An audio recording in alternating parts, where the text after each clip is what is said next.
Naitwa Peter Bundala, ni katibu wa Sungusungu wilaya ya Ushetu.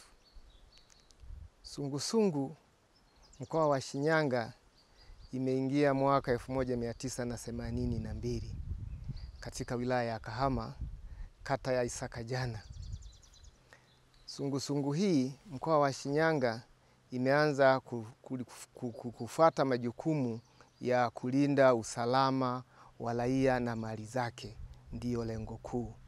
Lakini pia sungusungu hawa wanao ushirikiano mkubwa pamoja na viongozi wa serikali mbalimbali, pamoja na viongozi wa chama, pamoja na jeshi la polisi, ili kuweza kulinda usalama wa watu na mali zao.